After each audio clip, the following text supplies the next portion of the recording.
real quick, finishing up last week, you know, we had talked about what it takes to motivate your team, you know, to play. And last week we had to kind of push them a little bit, which was expected.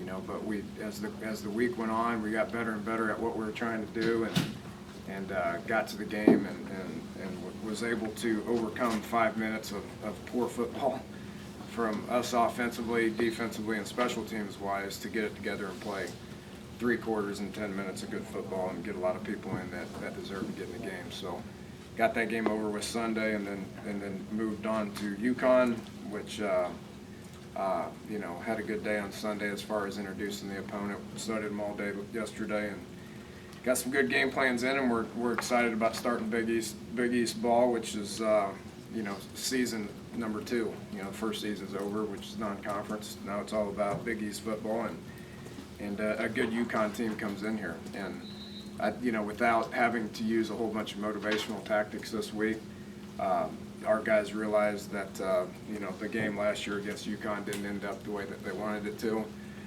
I spent about 2 hours Sunday watching that game, getting a good feel for how that thing went last year, and UConn won the game. It was a tight game.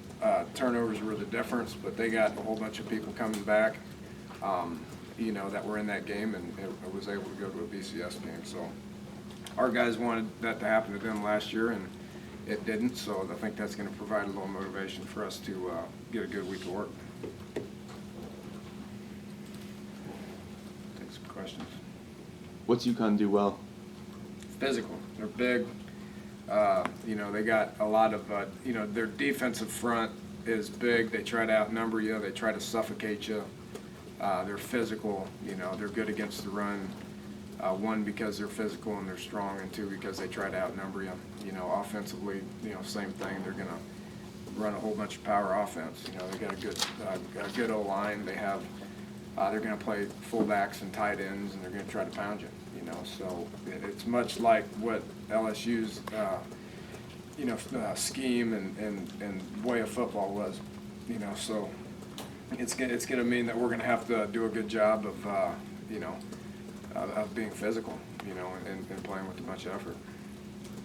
Western Michigan threw for a lot of yards against them. What did you see out of that? Anything that correlates with what you do that you could take from it?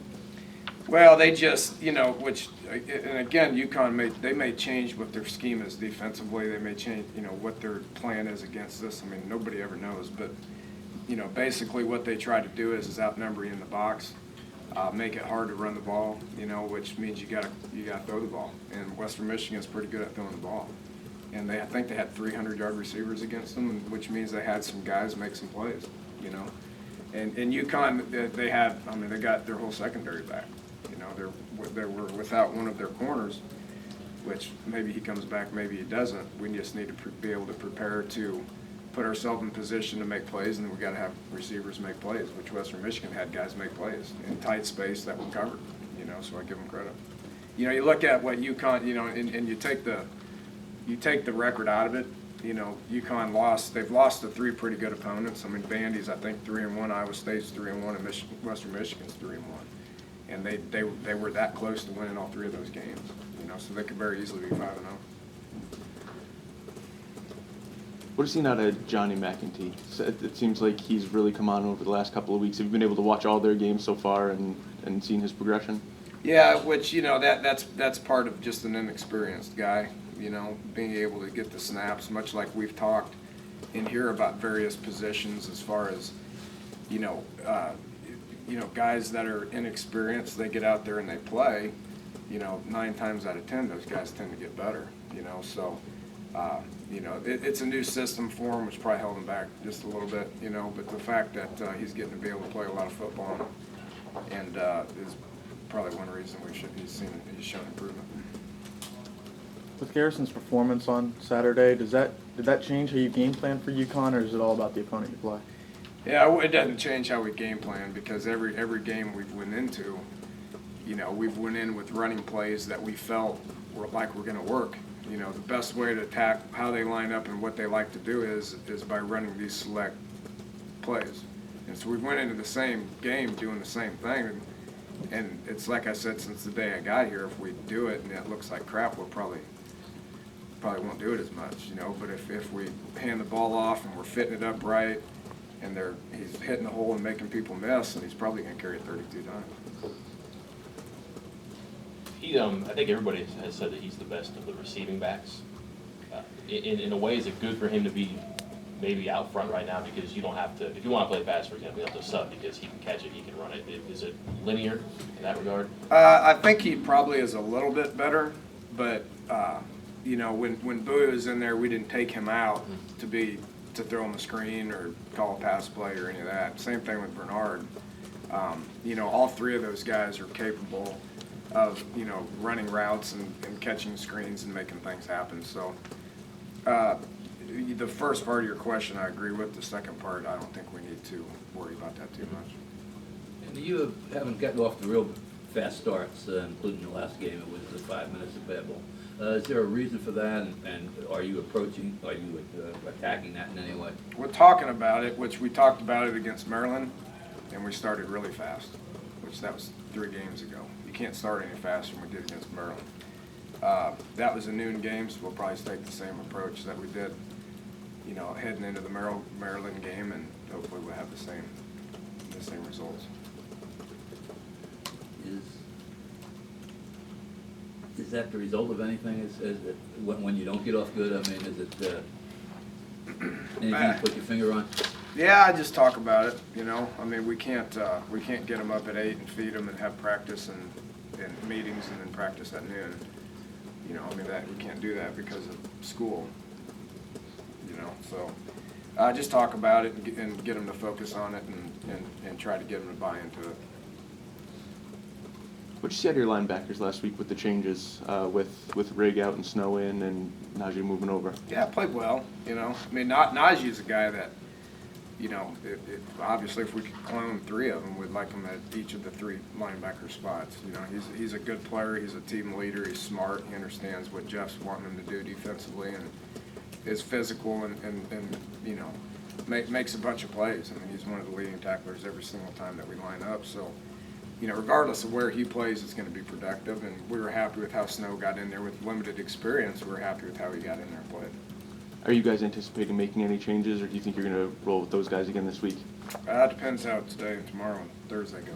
Have you ever heard that before? I think once or twice.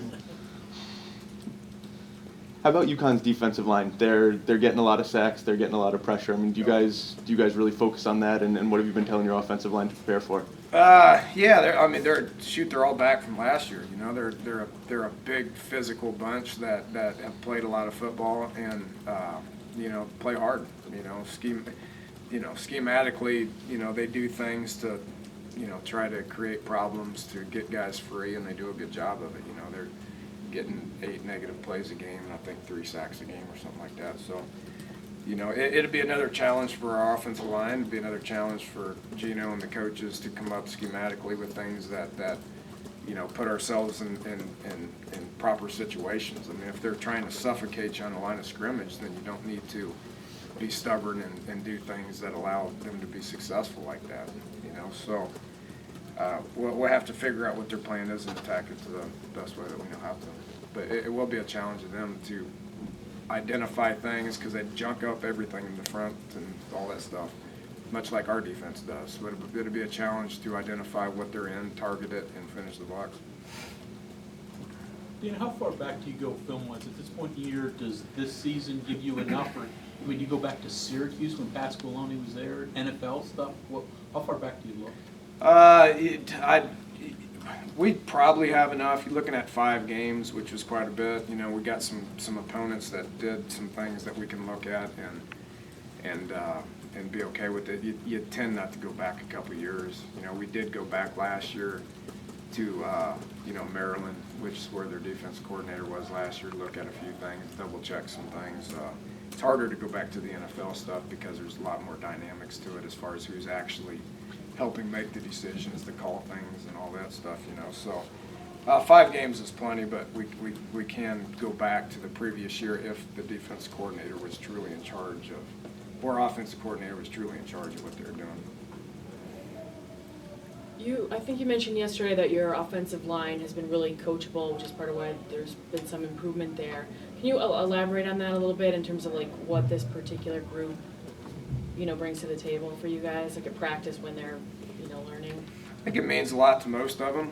Can't say it means a lot to all of them, but you look at a guy like Tyler Rader, who, was a walk-on here, West Virginia kid, means probably as much to him as anybody that is around, and that's why we made him a captain last week, and Barclay probably was, in my opinion, the player of the week last week, just being as solid as you can possibly be, graded out the highest.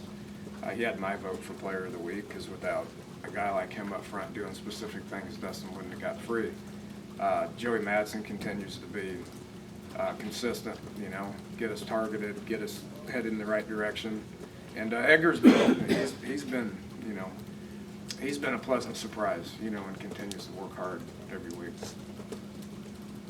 Coach Bedenbaugh does a great job with those guys, which is maybe a shock to y'all because you don't know him, but I've been with him and around him for a long time and understand what kind of a coach he is and how much it means to him and how he gets those guys to respond.